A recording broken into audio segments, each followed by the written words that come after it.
Hello, and welcome back to the Chronicles of Ixia series. I just thought I'd slide in here, guys, just to give you a bit of an update and sort of a kind of where we're at now, because it has been about a year since I've uploaded anything. There's been several kind of contributing factors to that, but they're not important right now. I just thought I'd pop in here, give you guys an update. I hope everyone's doing well with the current climate of the world right now. There's a lot of stuff going on, and it's not the best, but we can all come together here, listen to some stories, read along, at least take our minds off the world for a little bit. I'd like to also apologise for the last kind of year's hiatus. As I say, several contributing factors, but we're back here now, and yeah, let's get back into some stories, guys, yeah? So I've made a couple of changes from the episodes I was putting out before, the chapters from before, and the ones I'm going to put out now. First of those changes is the episodes should be a little bit longer now, or a good bit longer, as you've probably seen by looking at the timestamp at the bottom. The reason for that was because I wanted to make sure that there was more content for you guys per an episode. There's a little bit of a scheduling change I'm going to make, and I'll let you guys know about that. But yeah, I wanted to put about 2 or 3 chapters together in each episode for you guys, so that it means that when you guys have a video pop up in your news feeds or your notifications, that you're actually going to have a good bit of content to watch instead of just... I think when I was looking back, there was one of my videos came to about 8 minutes just with the length of the chapter, and there's not much there for you guys, so I just wanted to make sure that whenever you guys click on the video and come and watch, there's plenty there for you to watch. One of the other things that I've changed coming into the new kind of setup for the videos is I've taken out the intro and outro that were there on the videos before. The reason I've done that is because when I made those videos before, I thought it was all fun having the intro and outro there. It'd be good for folk coming in, listen week to week, which it's not going to make too much of a difference. It's a nice way to kind of come into the video and sort of leave it. But the issue with that, I kind of realised, was that people kind of come in later, maybe once the series is done, maybe in a year's time, if once we've made the full series and we've not done another year's hiatus, that there's going to be a full series there or a full book there for somebody to listen to or read along with. But every time they go to a new chapter, there's going to be an intro and outro, and that's going to be really off-putting and disturb the flow for anybody trying to listen and read along. It's just not as enjoyable. So I wanted to make that easier for you guys and more enjoyable for you guys to listen and read along to. As I say, all these changes are being put in place for you guys to try and make the content as good as I can for you guys. These changes aren't set in stone at all. You're the listeners. Let me know what you think of these changes. Are the episodes too long now? Do you not really enjoy having such a massive episode? Do you want to just have a chapter at a time? That's fine. Let me know and we can work back with that. And the same with the intros and outros. If you guys enjoyed them, we can put them back in. That's not a problem. It was just, as I say, I thought it would be a little bit more fluid and a little bit more enjoyable for you guys to listen and read along with, to have just the kind of chapter intro and then the chapter. Again, let me know what you guys think either in the comments below, or you can come to our Facebook, Jordan Reads, or Twitter, Jordan Reads, and just let me know there as well. Either way, just let me know, guys. I'm happy to work with you and do what you guys need or would like to see in the channel. The other kind of thing coming in is a little bit of a schedule and plan for the future. I'm kind of going forward, I'd like to have a few series going at once. The main reason for that is not everybody is going to enjoy this book or this story, Poison Study, or even the full Chronicles of Ixia series, and I do plan to try and get through, I think it's 6 or 7 books in the series. I do plan to try and get through those on the channel. But if I just sat and done Monday, Wednesday, Friday, and a chapter every day, or a couple of chapters each of those days of the Chronicles of Ixia, then it's going to be the Chronicles of Ixia channel for a long time, and it's not going to be fun for everybody. If for people that aren't interested just in that story, it's not going to be great for them. So what I figured is have Chronicles of Ixia.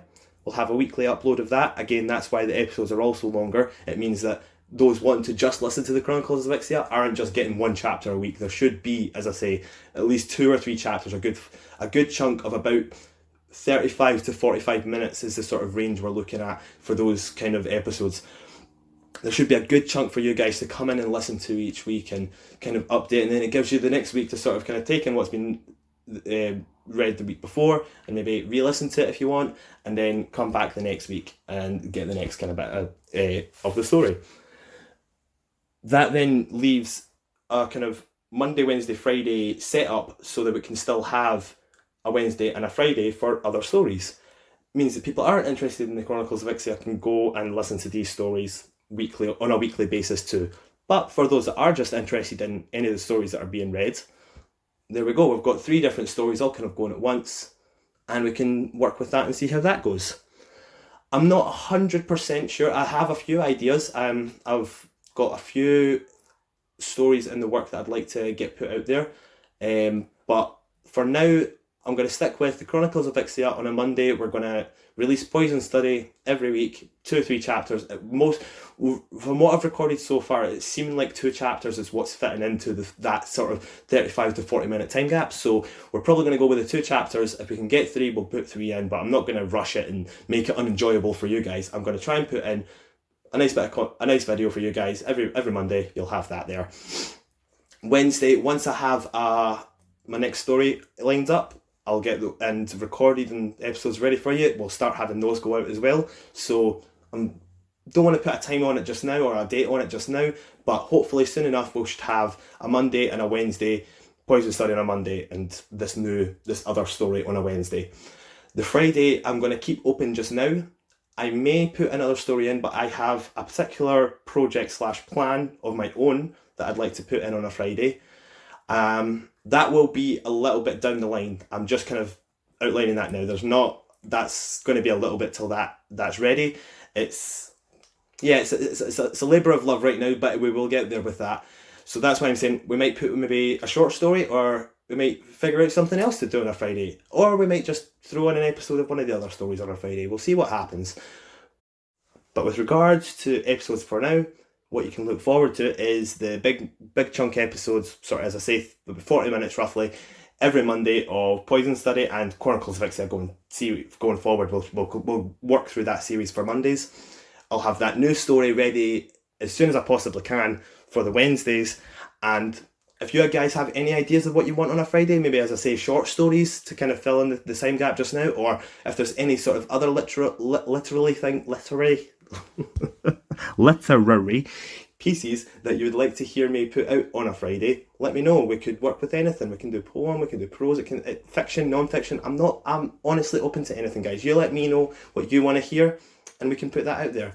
But yeah, without further ado, here's Chronicles of Ixia, as promised.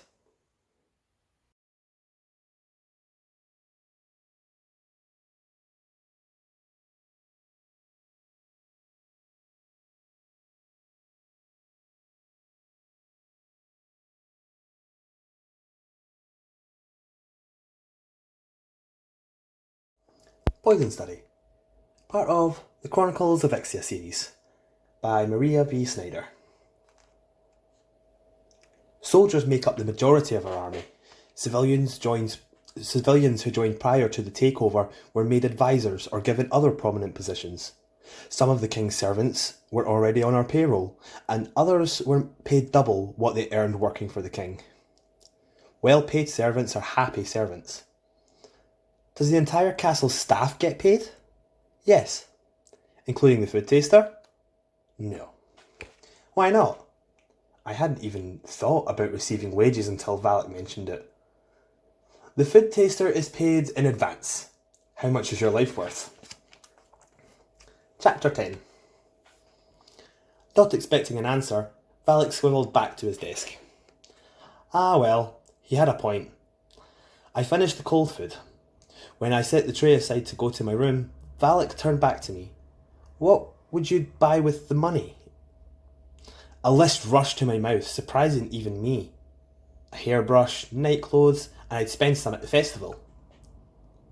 I wanted night clothes because I was tired of sleeping in my uniform. I didn't dare sleep in my undergarments for fear that I'd have to run for my life in the middle of the night. And the annual fire festival was approaching. It was sort of an anniversary for me. It had been during the previous fire festival that I had killed Riyadh. Although the commander outlawed all forms of public religion, he encouraged the festivals as a form of boosting morale. Only 2 annual festivals were permitted. I had been in the dungeon during the last ice festival, missing the indoor event where artists and craftsmen displayed their work. The ice festival was always held during the cold season, when there was nothing to do but huddle by the fire and make crafts. It was a local event with each town hosting its own festival. The Fire Festival was a massive carnival that travelled from town to town during the hot season. The festival began in the far north, where the warm weather lasted only a few short weeks, and then wound its way south. Traditionally, additional performers and contestants were scheduled for the week-long celebration at the castle in the middle of the hot season, and I was hoping I might be permitted to attend.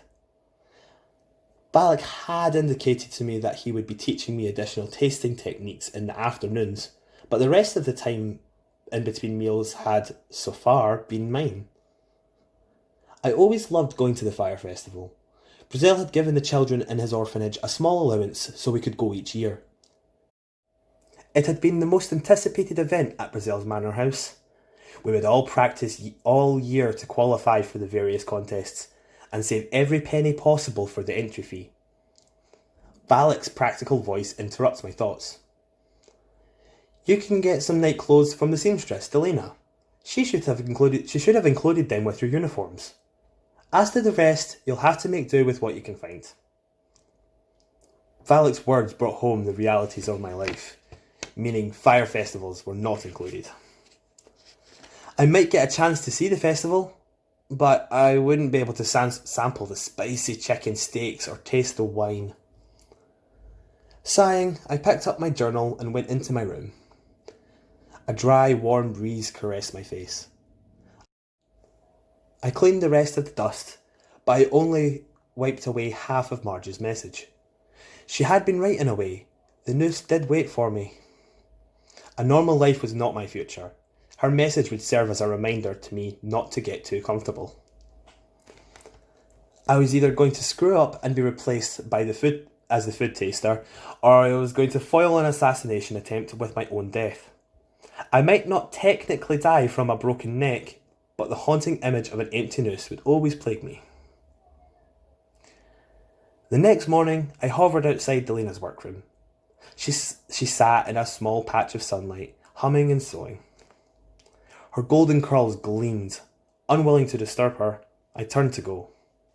Elena, she called. I stepped back into view. My goodness, girl, just come in. You're always welcome. Delena put her sewing down and patted the chair next to her. When I joined her in the sunlight, she exclaimed, You're as thin as my finest thread. Sit, sit. Please, let me get you something to eat. My protests didn't stop her from bringing me a large slice of buttered bread. My Ran sends me a steaming loaf of honey bread every morning.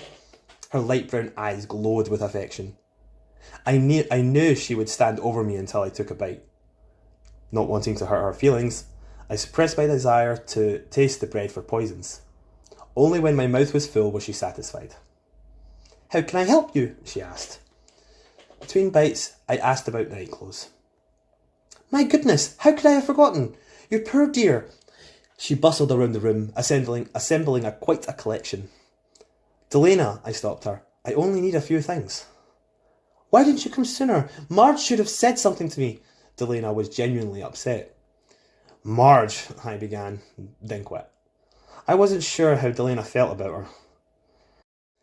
Marge is a mean old grump, a spiteful hag and an overgrown bully, Delena declared. I blinked at her in surprise. She instantly dislikes anyone new, and she's basically a plague on the rest of us. But she was nice to you. She hounded me for weeks after I first arrived. Then I snuck into her wardrobe and tightened all her skirts. It took her 2 weeks of physical discomfort to figure out what was happening. Delena swooped down next to me, smiling. Marge can't sew a stitch, so she had to tuck in her pride and ask for my help. Since then, she's treated me with respect. Delena grabbed my hand in hers. Unfortunately, you're her new target. But don't let that get to you. If Marge is nasty, be nasty right back. When she sees you're not easy prey, she'll lose interest. I had trouble believing that this lovely woman was capable of such underhandedness, but her smile held a glimmer of mischief. She draped a pile of nightclothes over my arms and added an array of brightly coloured ribbons. "For the festival, my dear," she said, answering my quizzical look, "to augment your beautiful dark hair." "Have you found a fugitive for the exercise?" the commander asked Valak as soon as Valak arrived in his office for lunch. I was tasting the commander's food when Valak once again destroyed my tentative sense of well-being. Granted, I had been working as the official food taster for the last 10 days, but my stomach had finally stopped its painful contractions whenever I was near the commander. "Yes, I know the perfect person for the job," Valak settled into the chair facing the commander. "Who?" "Yelena." "What?" Having given up all pretense of minding my own business, my exclamation echoed the commander's. "Explain," the commander ordered. Valak smiled at his reaction, as though he knew all along what the commander would say. "My people are trained to avoid the capture. Assigning one of them wouldn't be fair to the search party. Therefore, we need a person not skilled in the art of evasion, but who is intelligent enough to bring some challenge to the exercise." Valak stood to continue his lecture. "The fugitive needs an incentive for a good chase, yet must return to the castle. I can't use a real prisoner. None of the servants have any imagination. I briefly considered the medic, but she needed here in case of emergencies. I was about to assign one of your soldiers when I thought of Yelena."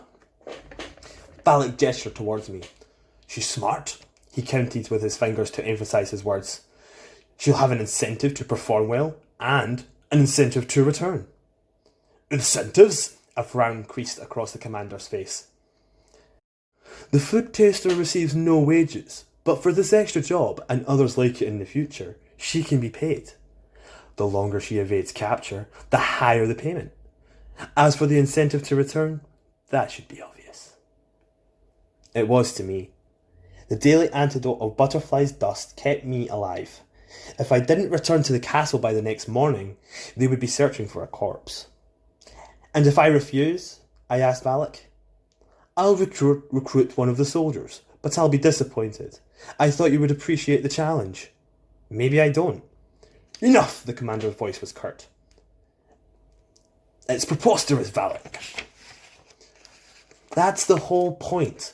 A soldier would make predictable moves. She's unknown." You might outguess our fugitive, but the people I've assigned to the exercise aren't that quick. I'm hoping to find someone who can be trained as your assistant. I understand what you're waiting for, but I don't believe it'll happen anytime soon. We need someone now." The commander sighed. It was the most emotion I'd witnessed from him. "Valak, why do you constantly undermine my orders to instruct an assistant?" "Because I have disagreed with your choices. When the suitable candidate appears, then all efforts to train him will be fully endorsed."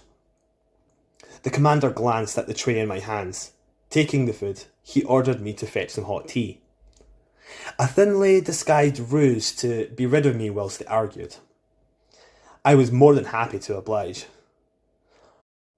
On my way to the kitchen, I mulled over the possibility of playing fugitive for Valak.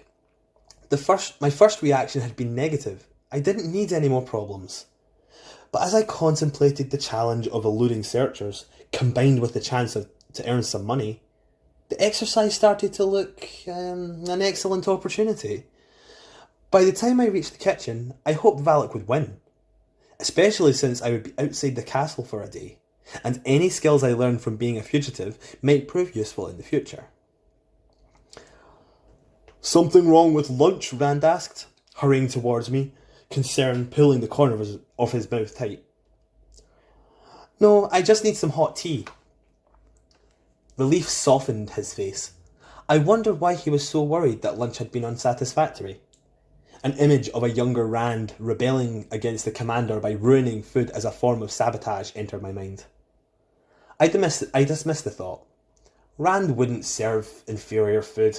his ego centred on his edible creations. There must be something else between him and the commander. Uncertain that our new relationship would survive asking personal, perhaps sensitive questions, I held my tongue. I'd known Rand for almost 2 weeks now, but I still hadn't figured him out. His moods ran the gamut and changed without notice. Rand liked to talk. He dominated most conversations and asked only a few personal questions. I doubted he really heard any of my answers before he rambled on again. "While you're here," Rand said, pulling a white cake from one of the cooling racks that hung on the wall like shelves. "Can you try this? Let me know what you think." He cut me a slice. Iced with whipped cream, the layers of vanilla cake were separated with a mixture of raspberries and cream. I tried to mask that my first bite tasted for poison. "Good combination of flavours," I said. "It's not perfect, but I can't pinpoint the problem." "The cream is a little too sweet," I said, taking another bite. "And the cake is slightly dry." "I'll try again. Will you come back tonight?" "Why?" "I need an expert opinion. It's my entry for the Fire Festival's baking contest. Are you going?" "I'm not sure." When I had mentioned the Fire Festival the other night, Valak hadn't said that I couldn't go. "A bunch of us from the kitchen are going. You can come with us if you want." "Thanks, I'll let you know." On my way back to the commander's office, an unpleasant thought wove its way into my mind. I had been staying close to Valak because Brazil was still in the castle and wasn't slated to leave until after the festival. If I played fugitive, what would happen if Brazil found out? What if I accidentally encountered him at the festival?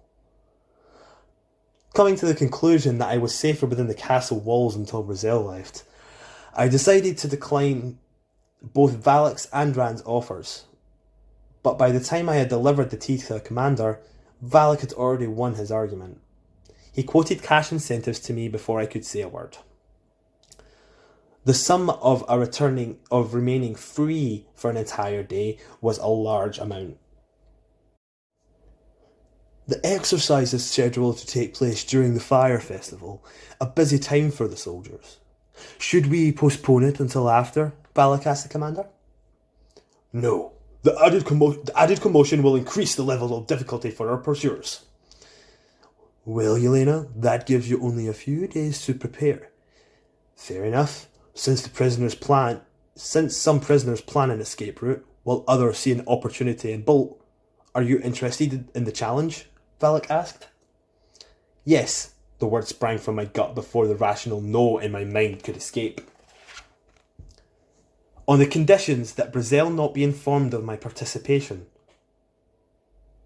"Isn't having a room in my personal suite an indication that I'm properly concerned about your well-being?" Valak's voice huffed. I realised that I had insulted him. When I had offended Ran, I quickly tried to make amends. With Valak, I tried to think of another comment to annoy him further, but I couldn't produce another one that quick. "Speaking of Brazil," the commander interrupted, "he gave me a gift. A new dessert. That his chef invented. He thought I might like it." Commander Ambrose showed us a wooden box full of thick brown squares stacked on top of each other like tiles. They were smooth and shiny, but the edges looked as if they had been cut with a dull knife, ragged and shedding brown flakes. Valak picked up a piece and sniffed it. "I hope you didn't try any." "It's too blatant, even for Brazil, to be poisoned. But no, I didn't." Valak handed the container to me. "Yelena, take some pieces out at random and taste them." I sorted through the squares and selected 4. They were each about the size of a thumbnail, and all 4 fit on the palm of my hand. If I hadn't been told that they were a dessert, I would probably have guessed that they were pieces of brown candle wax. My fingernails left an impression on the top, and my fingertips felt slightly greasy after handling them. I hesitated.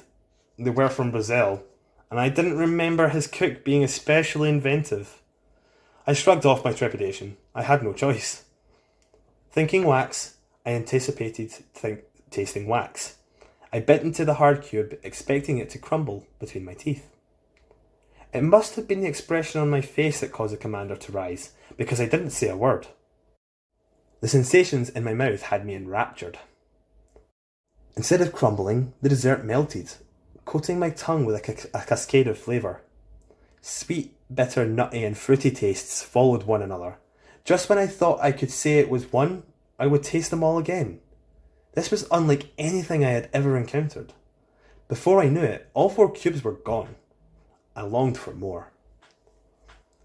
Unbelievable! What is it? Valak and the commander exchanged puzzled looks. The commander said, Brazil calls it Criollo. Why? Is there poison in it? No, no poisons. It's just... The proper words to describe it failed me. Try it, was all I could manage. I watched the commander's face as he bit into one of the squares. His eyes widened and his eyebrows arched in surprise. His tongue dashed along his lips and teeth as he tried to suck all the remaining flavour from them. He grabbed another piece. It's sweet, different, but I don't taste anything unbelievable about it, Valak said, wiping the brown flakes from his hands. It was my turn to exchange looks with the commander. Unlike Valak, he had an appetite for fine cuisine. He recognised excellence when he tasted it. I bet that little rat won't last an hour, Margie's muffled voice said through the kitchen door. I had been about to enter when I heard her. I'll give 50 to anyone stupid enough to think that rat'll last the day, and 100 to 1 to the sucker who thinks she won't get caught. After Marge called the odds, the room erupted with sounds of betting. I listened with growing horror. Marge couldn't be talking about me. Why would Valak tell Marge about the exercise? It'd be all over the castle by tomorrow. Brazil would find out. I'll bet a month's wages that Yelena stays free all day, Rand's voice boomed out. The rest of the kitchen staff grew quiet. My emotions seesawed from betrayal to pride. They were betting on me, and I couldn't believe Rand had bet a month's wages. He had more confidence in me than I did in myself. I tended to agree with Marge on this one. Marge's laughter echoed on the tiled walls. You've been in the kitchen too long, Rand. The heat's cooked your brain to mush. I think you're starting to like that little rat. Better lock up your knives when she's here, or she may... All right, that's enough, Rand said. Dinner's over. Everyone out of my kitchen. I moved down the hallway and out of sight. Since I had promised Rand I would taste his cake, I looked back to the kitchen after everyone had gone. Rand was sitting at one of the tables chopping nuts. There was a slice of his raspberry and cream cake on the table. He pushed the plate towards me. I tasted it. Much better. The cake is incredibly moist. What's different? I asked. I added pudding to the batter. Rand was unusually quiet. He didn't mention the betting. I wasn't going to ask. He finished chopping the nuts. After cleaning up, he said, I better get some sleep. We're going to the festival tomorrow night. You coming? Who's going? I stalled. I hated to miss out on the first night of a festival. Hated to let Brazil ruin the only fun I'd have. Although, if Marge was going as well, I'd stay with my original decision. Porter, Sammy, Liza, and maybe Delena. Right, Rand's tired eyes lit up ever so slightly when he said Delena's name. Why? When are you leaving? Again, my heart was ready to overrule the logical and safe choice. After dinner. It's the only time everyone is free. The commander always orders an easy meal for the first night of the festival, so the kitchen staff can leave early. If you want to come, just meet us here tomorrow. Rand headed towards his room, which was adjacent to the kitchen, and I went back to Valak's suite.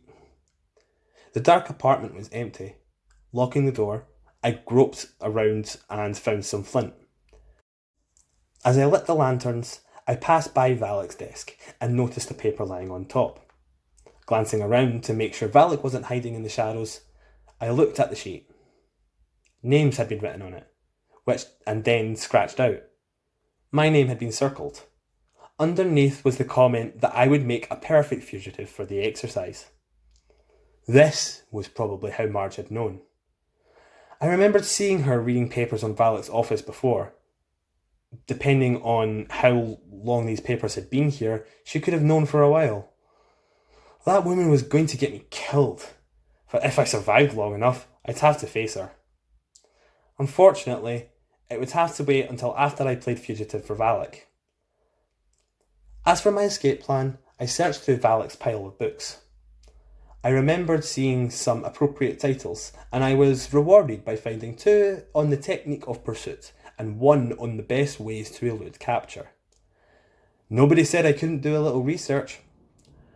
Borrowing Valak's texts, I took a lantern and retired to my room. I studied the books until my vision blurred with fatigue. Changing into my nightclothes, I extinguished the lantern and collapsed into bed. I was jolted awake by the frightening awareness that someone was in my room. Instant, sweat-soaked fear gripped me. A black shape loomed over me. Yanked out of bed, I slammed into the wall. 1, 2, 3 gasps passed. Nothing more happened. The assault had stopped, but I remained pinned. My eyes adjusted to the dark, and I recognised my attacker's face. Valak? Chapter 11. Valak's face, inches from mine, resembled a statue. Silent, cold, and devoid of emotion. My door had been left ajar, and even the faint glow of a lantern light slipping through the gap at the threshold couldn't lend his blue eyes any warmth. Valak, what's wrong? Without warning, he released me. Too late, I realised that I had been held suspended above the floor. I landed in a heap at his feet. Wordless, Valak left my room. I staggered upright, feeling as if I had too many arms and legs, and managed to catch up to him in the living room. He stood in front of his desk. If this is about the books, I said to his back, guessing that he was angry with me for borrowing his manuals. He turned. Books? You think this is about books? His voice held amazement for a brief moment before turning sharp and cutting. I've been a fool. All this time I admired your survival instincts and intelligence. But now, he paused, and then looked around the room as if searching for the right words. I overheard some servants discussing you as the fugitive. They were placing wagers. How could you be so stupid, so indiscreet? I considered killing you now to save myself the trouble of hunting you for your dead body later. I didn't tell a soul, I allowed anger to colour my voice. How can you think I would jeopardise my own life? Why should I believe you? The only person who knew was the commander. Well, Valak, you're the spy master. Couldn't someone have overheard the conversation? Who else has access to this room? You left notes in full view on your desk. Before he could leap to another wrong conclusion, I hurried on. They were conspicuous. If I noticed them with just a quick glance, then they begged for inspection to someone seeking information. What are you saying? Who are you accusing? A ridge of flesh grew above Valak's nose and as his eyebrows pinched together. Alarm flashed across his face before being doused by his stone gaze.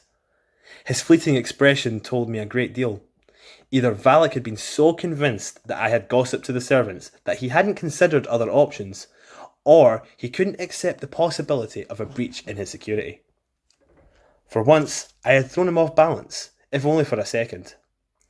Someday, I would dearly love to see him in an ungainly heap at my feet.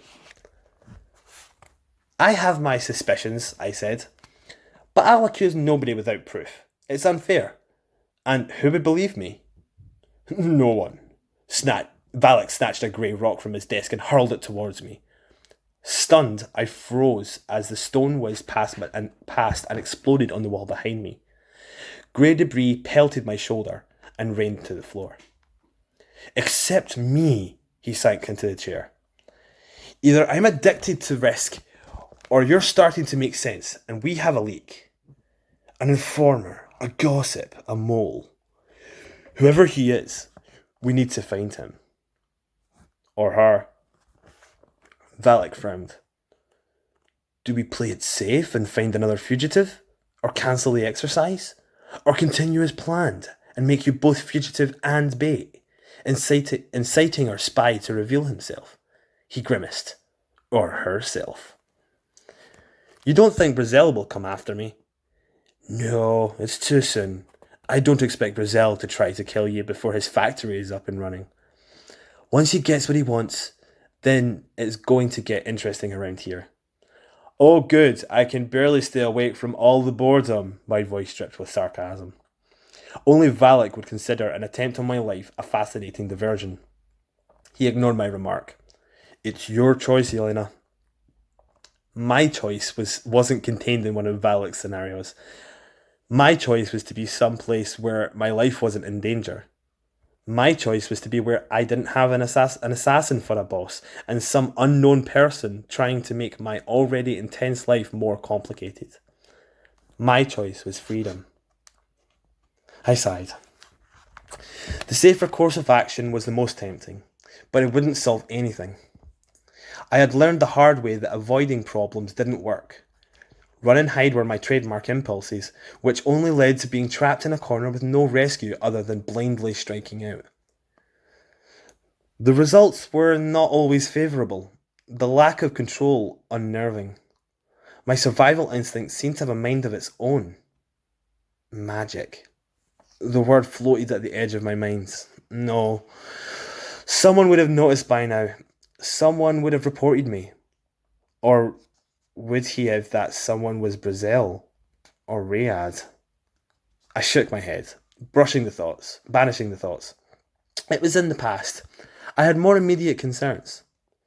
Okay, I'll dangle on the hook to see what fish swims out. But who's going to hold the net? I will. I let out a slow breath. The tight feeling around my stomach ceased. Don't alter your plans. I'll take care of everything. Valak picked up the paper with my name on it. He dipped the corner of the page into a lantern, setting it on fire. I should probably follow you to the fire festival tomorrow night. Unless logic has made you decide to turn down Rand's offer and stay in the castle. He let the burning paper float to the floor. How did you... I stopped. I wasn't going to ask. It was well known that he didn't trust Rand, so I shouldn't be surprised that Valak had an informant in the kitchen. Valak hadn't said I couldn't go. I made a sudden decision. I'm going. It's a risk. So what? I take a risk every time I take a sip of the commander's tea. At least this time I might get a chance to enjoy myself. It's hard to have fun at the festival without money. Valak crushed the dying embers of the paper under his boot. I'll manage. Would you like an advance on your first wage as fugitive? No, I'll earn the money. I didn't want Valak to do me any favours. I was unprepared for the thoughtfulness from him. For Valak to soften even a little might destroy our strange tug-of-war relationship, and I was reluctant for it to alter. Besides, thinking kind thoughts about Valak could be extremely dangerous. I could admire his skills and be relieved when he was on my side in a fight, but for a rat to like the cat? That scenario ended only one way, with one dead rat. Suit yourself, Valak said, but let me know if you change your mind. And don't concern yourself about the books. Read all the books you want. Heading back to my room, I paused with my hand resting on the doorknob. Thanks, I spoke to the door, unwilling to look at Valak. For the books? No, for the offer. My eyes traced the wood grain. You're welcome. The castle hummed with activity.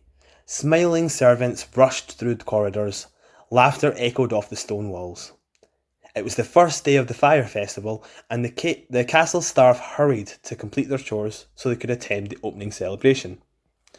Their excitement was contagious, and even after a restless night of sleep, I was beginning to feel like a child again.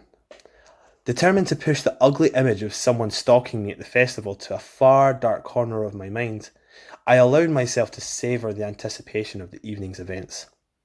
I fidgeted through an afternoon lesson with Valak. He was trying to teach me how to spot a tail. It was mostly common sense advice, and some techniques that I had already read about in one of his books. And my mind wandered. I wasn't planning on looking over my shoulder all night. Sensing my mood, Valak ended the session early. Soon after, I grabbed a clean uniform and the coloured ribbons Delena had given me and headed towards the baths. At this time of day, the steaming pools were empty. I washed fast and sank into one of the baths.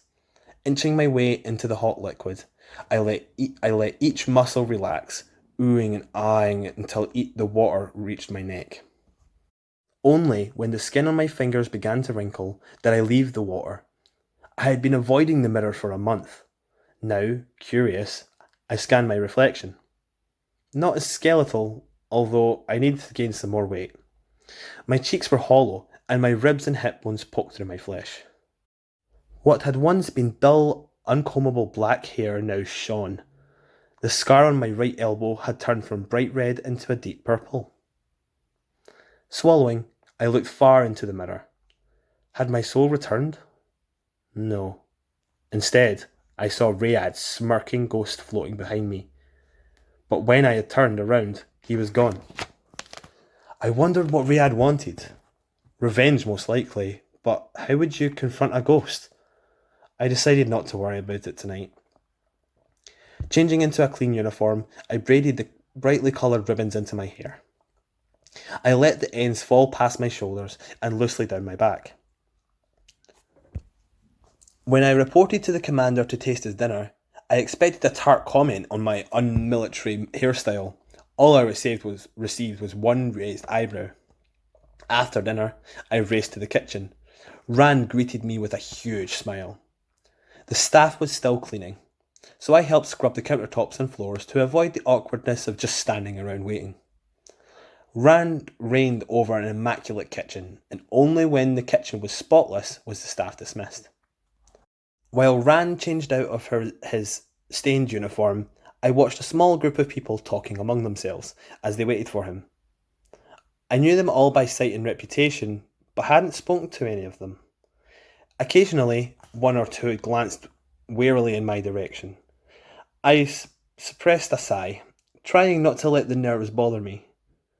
But I couldn't blame them. It wasn't a secret that I had killed Rayad. Of the group, Porter was the oldest.